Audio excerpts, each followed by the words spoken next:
ng sayote, oh. Ayan, yan siya. So dito maraming nagtatanim ng sayote. Produkto nila dito sa Mount Banahaw is repolyo sayote.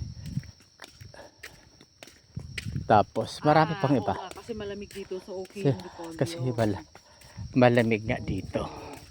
Kasi ayan, oh, ganda ng suka, ganda ng ano, malamig.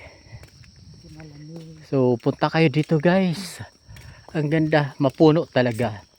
Daming puno. So ayan, oh. Ayan. Hindi ko tulad sa ibang bundok na ano na siya, kalbo na siya. Parang ako, kalbo. Pero gwapo. Oh. May bawi, oh. Hindi lang gwapo, maganda po. Maganda.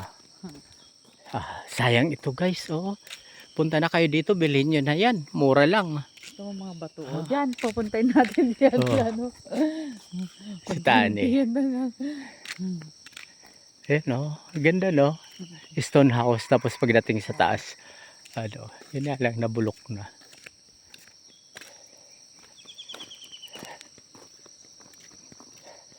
Kasi mamaya, mainit yan. Kahit sabihin mong ano.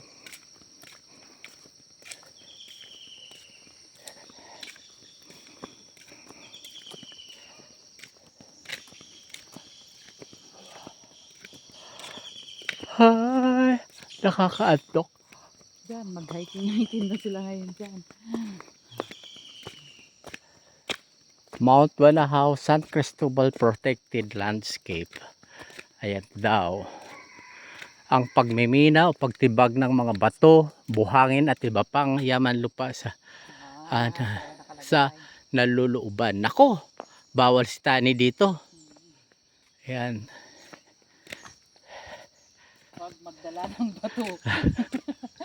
Buhangin lang. Kasi siguro ganun, no? May nagtitreasure siguro, no? Oo. Tinitibag-tibag.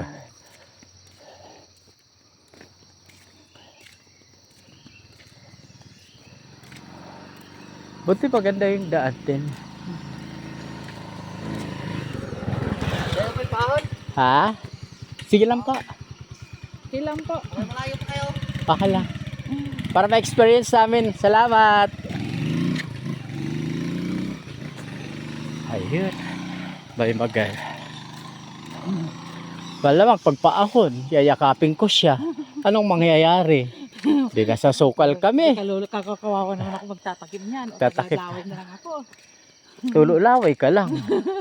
Sabi, mamaya ka lang paing. Wala kang tulog. Ganon din gagawin ko. Nakita ko sila. Ganon pala yun. Oh, bakit? Bilisan mo. Baba mo shirt mo.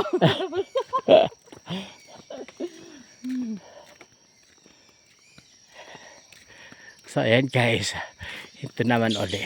Mamaya naman. Ayan. Mga enchanted ano.